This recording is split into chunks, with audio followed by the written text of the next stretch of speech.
Assalamualaikum warahmatullahi wabarakatuh. Halo teman-teman semua, Alhamdulillah dalam kesempatan yang sangat berharga ini kita dapat membahas materi yang sangat menarik untuk dibahas dan diulas, yakni tentang Pancasila. Sebelumnya, perkenalkan, nama saya Muhammad Ridha Ansyari, NIM saya 2024122890, yang mana pada kesempatan kali ini saya akan mengumpulkan tugas ujian akhir semester mata kuliah Pancasila, yang mana mata kuliah tersebut diajar oleh Ibu dosen pengajar Ibu Hafizatul Munawwarah MPD.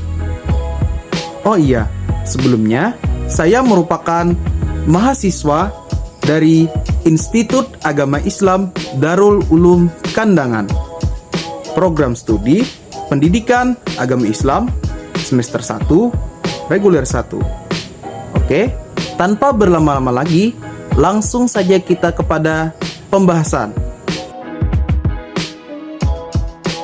Pada pembahasan yang pertama, kita akan membahas tentang pengertian Pancasila. Pancasila secara bahasa berasal dari dua kata yang berasal dari bahasa Sanskerta, yakni panca dan sila. Panca berarti 5, kemudian sila berarti prinsip atau asas, yang artinya Pancasila adalah 5 prinsip dasar atau asas dalam pedoman hidup berbangsa dan bernegara di Indonesia. Kemudian, Pancasila secara istilah menurut Noto Negoro, Pancasila adalah dasar falsafah negara Indonesia, yang artinya Pancasila adalah ideologi negara yang menjadi dasar landasan berpikir dan pandangan hidup yang mengarahkan warga negara Indonesia dalam berbangsa dan bernegara di Indonesia.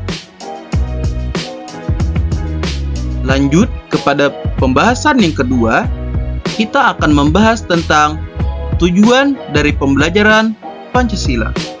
Apa sih tujuan dari pembelajaran Pancasila? Jadi, tujuan utama dari mempelajari Pancasila adalah membentuk warga negara yang baik dan paham akan hak dan kewajibannya. Maksudnya, dengan kita mempelajari Pancasila, kita diharapkan dapat menjadi warga negara yang baik, serta paham akan hak dan kewajiban kita sebagai warga negara itu seperti apa.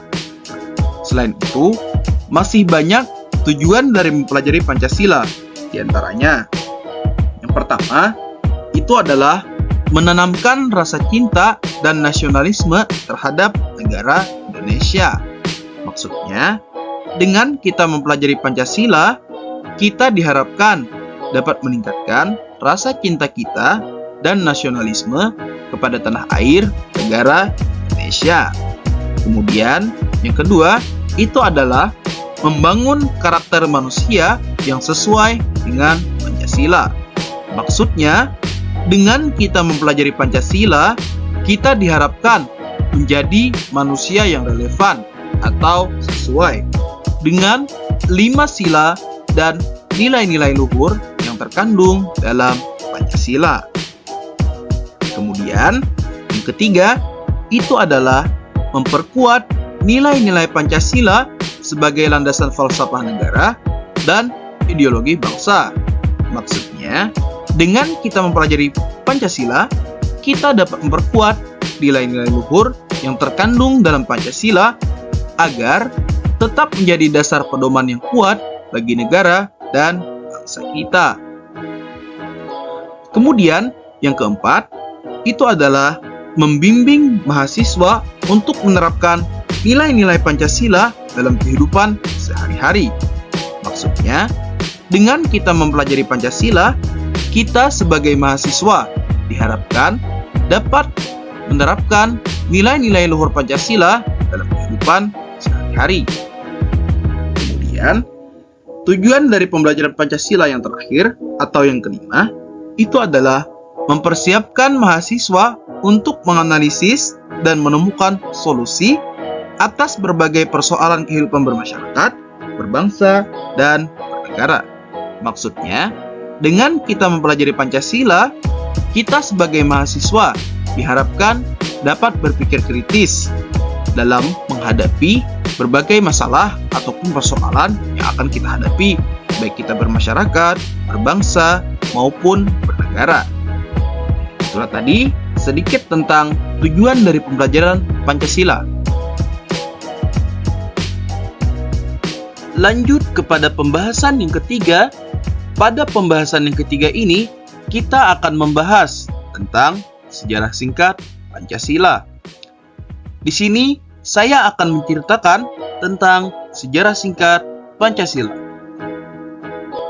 Sejarah Pancasila bermula dari janji kemerdekaan yang diberikan oleh Perdana Menteri Jepang, yakni Kuniaki Koiso, kepada bangsa Indonesia pada tanggal 7 September tahun 1944.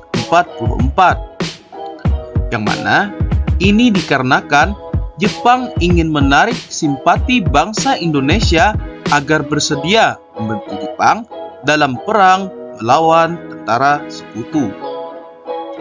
Kemudian, dengan adanya janji kemerdekaan yang diberikan oleh Jepang, akhirnya Jepang membentuk sebuah badan, yakni Badan Penyelidik Usaha-Usaha Persiapan Kemerdekaan Indonesia atau yang disingkat dengan BPUPKI pada tanggal 29 April tahun 1945, yang mana salah satu dari tujuan dibentuknya BPUPKI ini adalah untuk merumuskan dasar negara Indonesia. Kemudian, setelah dibentuk, BPUPKI ini melakukan 2 kali sidang. Sedangkan pada sidang yang pertama itu adalah sidang yang tadi sudah saya sebutkan untuk merumuskan dasar negara Indonesia. Nah, sidang pertama ini dilakukan pada tanggal 29 Mei tahun 1945 sampai dengan 1 Juni tahun 1945 yang bertempat di gedung Chosangi-in atau yang sekarang kita kenal dengan Gedung Pancasila yang tempatnya itu ada di Jakarta Pusat. Kemudian dalam sidang ini ada 3 tokoh penting yang mengemukakan pandangan mereka tentang rumusan dasar negara. Di antaranya, yang pertama itu ada Muhammad Yamin pada tanggal 29 Mei tahun 1945. Kemudian, yang kedua itu ada Mr. Sopomo pada tanggal 31 Mei tahun 1945. Kemudian, yang terakhir itu ada Bapak Proklamator kita, yakni Bapak Insinyur Soekarno pada tanggal 1 Juni tahun 1945,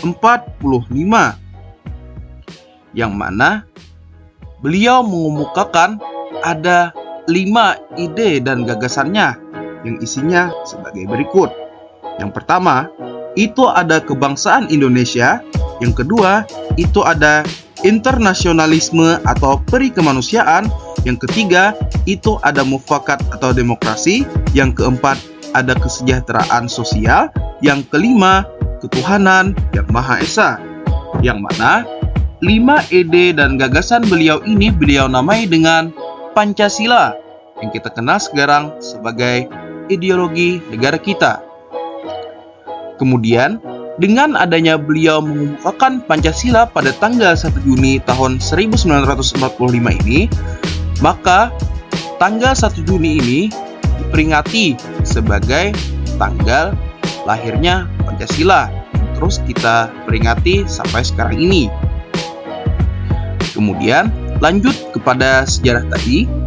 Untuk menyempurnakan dasar negara ini, dibentuklah Panitia 9 yang beranggotakan 9 orang, yang mana Panitia 9 ini diketuai oleh Bapak Insinyur Soekarno dan diwakili oleh Bapak Muhammad Hatta.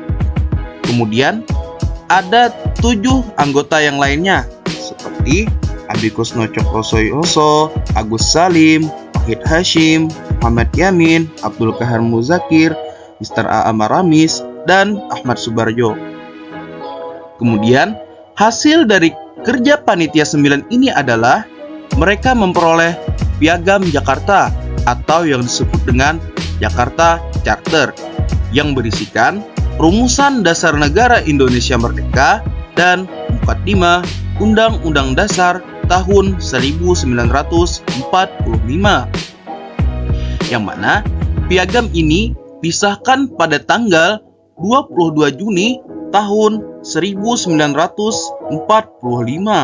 Kemudian pada akhirnya disahkanlah Pancasila sebagai dasar negara kita pada tanggal 18 Agustus tahun 1945 pada sidang pertama PPKI, yang mana PPKI ini mempunyai tujuan untuk mengesahkan dasar negara Indonesia.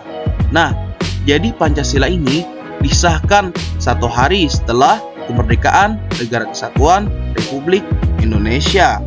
Itulah tadi sedikit tentang sejarah singkat dari Pancasila. Kemudian lanjut kepada pembahasan yang keempat, kita akan membahas tentang isi dan arti dari kelima sila Pancasila, yang mana kita akan mulai dari sila yang pertama, yaitu ketuhanan yang Maha Esa. Artinya, Indonesia adalah negara yang beragama dan beriman kepada Tuhan yang Maha Esa.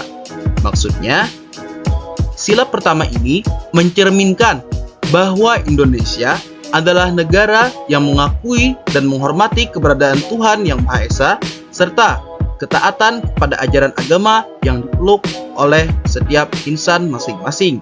Jadi, setiap warga negara Indonesia harus beriman dan bertakwa kepada Tuhan yang Maha Esa sesuai dengan keyakinan masing-masing.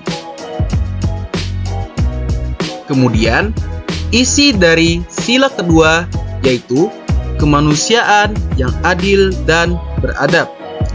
Artinya, negara harus mengakui dan melindungi hak asasi manusia, serta setiap orang harus saling memperlakukan dengan adil dan hargai satu sama lain. Maksudnya, sila kedua ini mencerminkan bahwa Indonesia adalah negara yang mempunyai tanggung jawab kepada warga negaranya, yakni mengakui dan melindungi hak asasi manusia, dan bagi warga negaranya pun memiliki tanggung jawab masing-masing untuk berlaku adil dan saling menghormati satu sama lain. Sila ini merupakan perwujudan nilai kemanusiaan bangsa Indonesia yang menghargai manusia dan memperlakukannya secara adil dan beradab. Lanjut lagi, isi dari sila yang ketiga yaitu Persatuan Indonesia. Artinya, Indonesia adalah negara yang satu dan tidak terbagi, serta setiap orang harus bersikap toleran terhadap keragaman.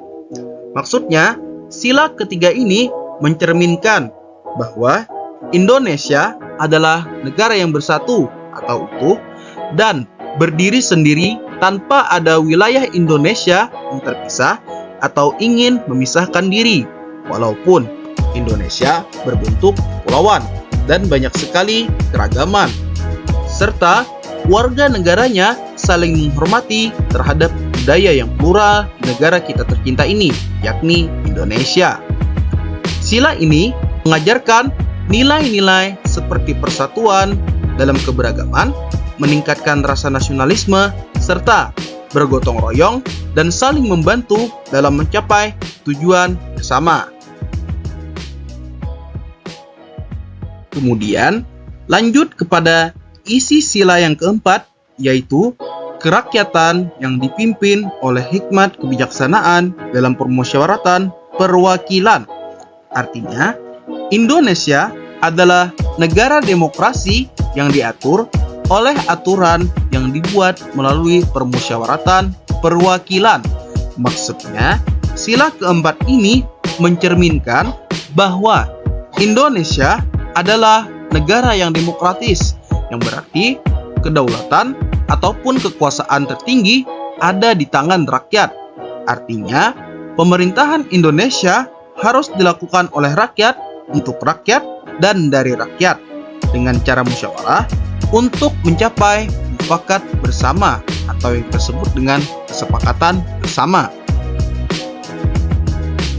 Kemudian, isi sila yang terakhir atau sila yang kelima yaitu keadilan sosial bagi seluruh rakyat Indonesia. Artinya, setiap orang harus mendapatkan keadilan sosial yang sama dan hak yang sama dalam hal layanan.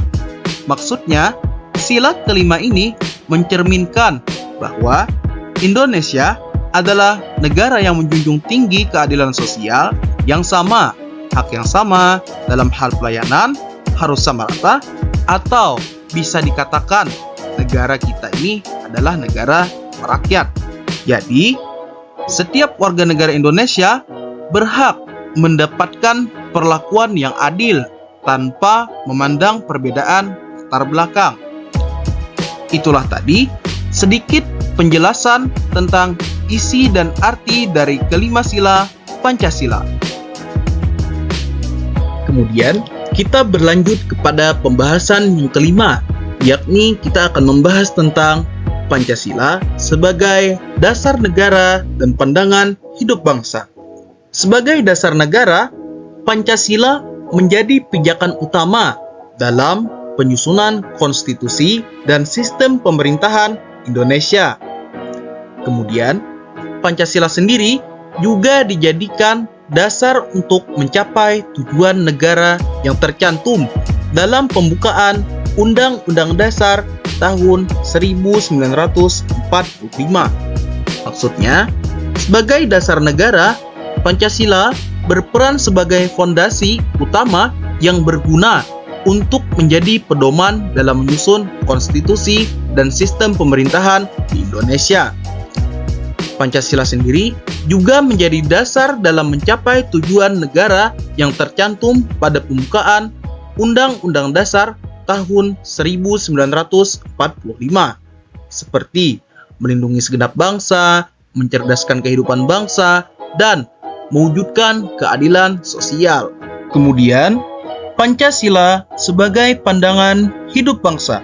Jadi, Pancasila sebagai pandangan hidup bangsa itu merupakan prinsip dasar kehidupan masyarakat Indonesia yang dijadikan pedoman dalam kehidupan sehari-hari.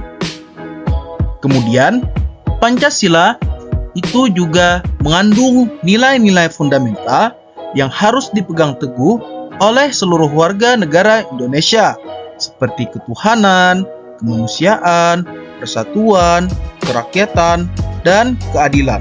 Maksudnya, sebagai pandangan hidup bangsa, Pancasila berperan sebagai pedoman atau pandangan hidup yang menjadi dasar bagaimana masyarakat Indonesia dalam menjalani kehidupan sehari-hari di Indonesia. Kemudian, Pancasila sendiri juga mengandung nilai-nilai penting seperti keyakinan kepada Tuhan Yang Maha Esa, penghormatan terhadap kemanusiaan, menjaga persatuan, mendukung demokrasi, dan menegakkan keadilan. Itulah tadi sedikit pembahasan tentang Pancasila sebagai dasar negara dan pandangan bangsa. Kemudian, kita berlanjut kepada pembahasan yang keenam, atau pembahasan yang terakhir, yakni tentang Pancasila dalam kehidupan sehari-hari. Nah, bagaimana sih penerapan Pancasila dalam kehidupan sehari-hari? Kita akan mulai membahas dari penerapan sila yang pertama dalam kehidupan sehari-hari, yakni dengan cara menghormati dan menghargai perbedaan agama, menjaga kerukunan umat beragama, tidak membeda-bedakan agama, serta menjalankan perintah agama masing-masing. Pada intinya, kita harus menjunjung tinggi toleransi antar umat beragama dalam menerapkan sila yang pertama ini dalam kehidupan sehari-hari. Kemudian, lanjut kepada penerapan sila yang kedua dalam kehidupan sehari-hari, yakni dengan menjunjung tinggi nilai-nilai kemanusiaan, menghormati hak-hak dan kewajiban asasi manusia, serta tidak membeda-bedakan orang berdasarkan status dan kondisi ekonominya. Pada intinya, kita harus menjunjung tinggi nilai kepedulian, kemanusiaan, dan keadaban dalam menerapkan sila kedua ini dalam kehidupan sehari-hari. Kemudian, lanjut kepada penerapan sila yang ketiga dalam kehidupan sehari-hari, yakni dengan menempatkan kepentingan dan keselamatan bangsa serta negara di atas kepentingan pribadi atau golongan. Hal tersebut bisa kita lakukan dengan cara meningkatkan rasa nasionalisme kita kepada tanah air, seperti mencintai produk lokal, cinta kepada bahasa Indonesia, dan yang lainnya. Kemudian, yang lain dari yang setelah saya sebutkan tadi, bisa dengan menghargai keragaman budaya, serta mengembangkan sikap toleransi.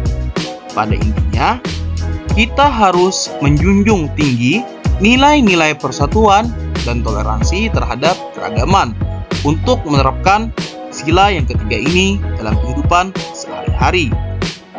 Kemudian, lanjut kepada sila yang keempat, itu kita bisa menerapkannya dengan cara menyelesaikan masalah dengan musyawarah untuk mencapai kata sepakat atau mufakat, menerima dan mempertimbangkan pendapat sesama, serta menghargai hasil keputusan musyawarah.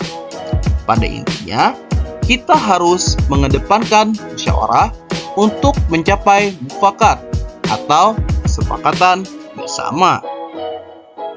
Kemudian, lanjut kepada penerapan sila yang terakhir atau sila yang kelima dalam kehidupan sehari-hari, yakni dengan cara berbuat adil pada siapapun tanpa pilih kasih, menghargai hasil karya orang lain, dan menghormati hak asasi orang lain beserta kewajibannya. Pada intinya, kita harus menjunjung tinggi nilai-nilai keadilan tanpa pandang siapapun orangnya. Itulah tadi pembahasan yang terakhir tentang Pancasila dalam kehidupan sehari-hari. Sekian pembahasan dan presentasi dari saya. Kalau ada salah dan khilaf, saya mohon maaf. Saya akhiri dengan billahi taufik wal hidayah. Wassalamualaikum warahmatullahi wabarakatuh.